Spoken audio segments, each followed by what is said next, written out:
Hello everybody, today we're going to be taking a look at this IKEA Molnart LED bulb. Now, I did a video recently of another Molnart LED bulb. Maybe they're all called that when they do some type of unique accent bulb like this. Either way, yeah, the other one that I just did was the blood cell one here. I've actually had this bulb for quite some time and never got around to make a video of it. So here's the other one that has the same name. Isn't that just helpful as can be? This is a bulb that they came out with, I want to say maybe a year or two ago, or maybe a little longer than that. I picked up 4 of these to use around the house. This one's an extra in case one of them goes bad, because I absolutely loved the design of this. Look at it. It has like a G40 bulb inside, and then a G80 or something on the outside. It's huge. The thing is just massive. And I just have this design likeness for globe bulbs. So it was like the perfect thing to find. With that being said, like I said, I got a bunch of them. This is the extra one. We're going to take a look at it here today. On the front of the packaging, obviously you have a picture of the bulb itself. It's not dimmable. We have 1800K, 15,000 hours. Now this one's 4 watts. It equals a 15 watt bulb, they say, at 100 lumens. This one is 2.4 watts. It is 120 lumens for 15 watts. Okay. And of course we have some additional information here at the bottom. You can turn it on in less than a second. You can turn it on 1,500 times. After that, it'll just stop working on you. And then you have some dimensions of the bulb, a CRI greater than 80. We'll go ahead and test that out. On the side of the box here, some cautionary information, a colored IKEA logo on the back. We have a black and white one here. And just some other basic information.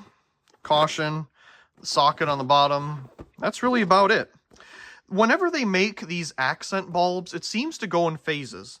They'll have them for a little while, depending on how, popular they feel it is or something. And then they'll just discontinue it out of nowhere.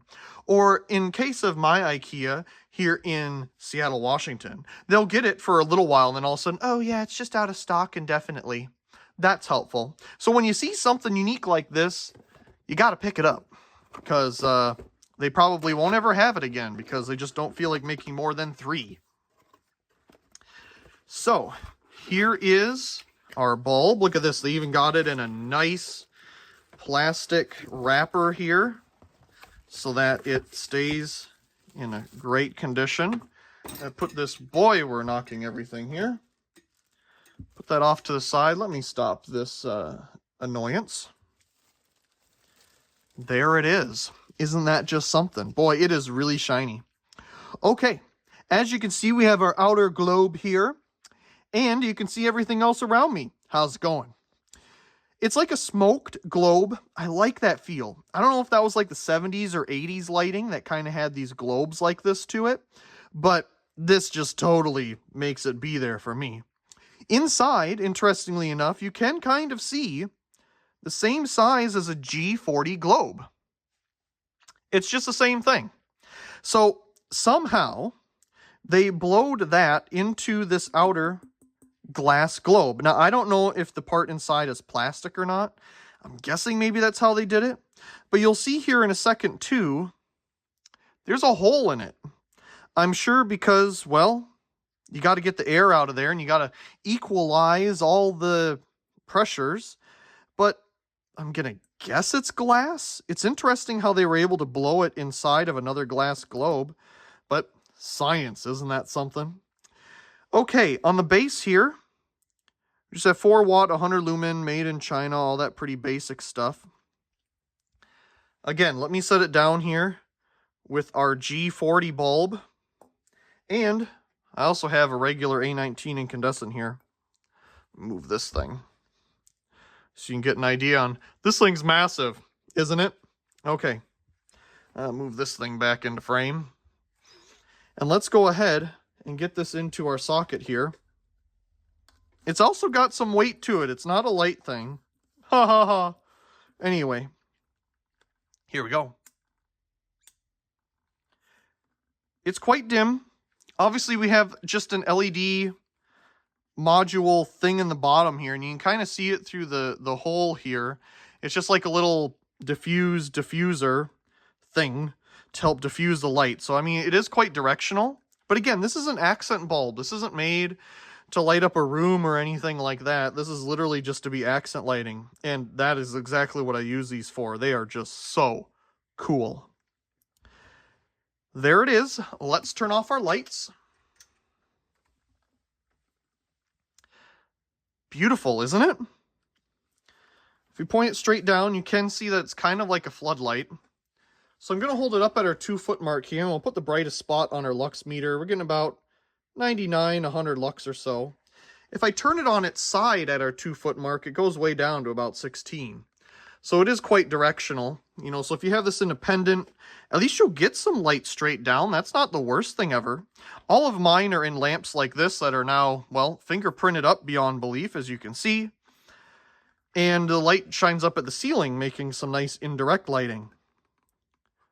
Very unique. Let's see what we get here on our meter. We're at 119.1 volts, 0.05 amps. Oops, what I have there? 3.8 watts, and a power factor of 0.64. Very cool. Let me get our Seaconic booted up here. And I'm going to go with some direct lighting just so we can get some better results, I'd think.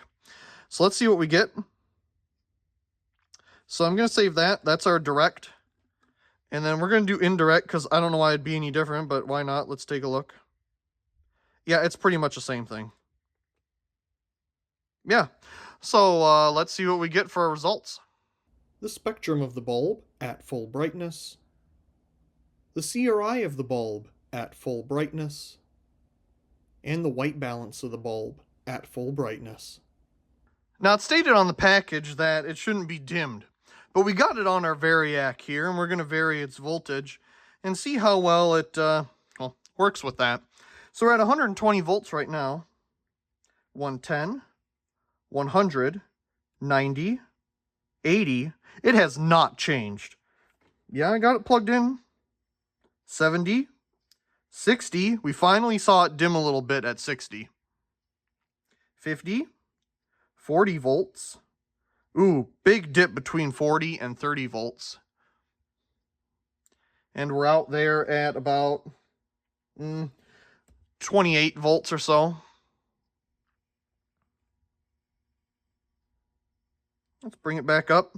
Yeah, it doesn't really dim much between 120 and 60. There's not much going on there. It's pretty stable. Now, that's just with our Variac. Let's see what would happen if we put it on our standard incandescent dimmer, because that's what you'd be trying it on. You wouldn't necessarily have this fancy Variac here to dim your lights in your house with. So let's put it into our incandescent dimmer. Let's see what we get. It's making some terrible noise. Oh yeah, it doesn't like that at all, and it really does nothing. So yeah, that doesn't really add anything to it other than it makes an annoying noise. I always like annoying noises, you know. One thing that this bulb will let you do is see some wonderful preheat action. There we go. Oh, we have one over here too. There we go. Yeah, it's a massive bulb. Even bigger than our G40. Beautiful. Love the thing. I got them around the house. It's a wonderful accent lamp. I don't think they make these anymore. Last time I was there, I didn't see them at all. They're always changing up their different designs. They got some more unique ones out recently. So check out IKEA. If you're ever in an area, you might find some unique bulbs. I can't even fit any of this in frame, so whatever. I do hope you enjoyed this video of this unique Molnart LED IKEA lamp. As always, I do hope you enjoyed today's video. And if you did, be sure to give it a like down below and leave a comment. I do enjoy reading all of your comments. If you haven't already, be sure to subscribe to the channel for more great videos like this one. Also check out my secondary channel Merkove and subscribe over there for more behind the scenes and alternative content. Of course, check out the other videos here on this screen, and as always, thank you very much for watching.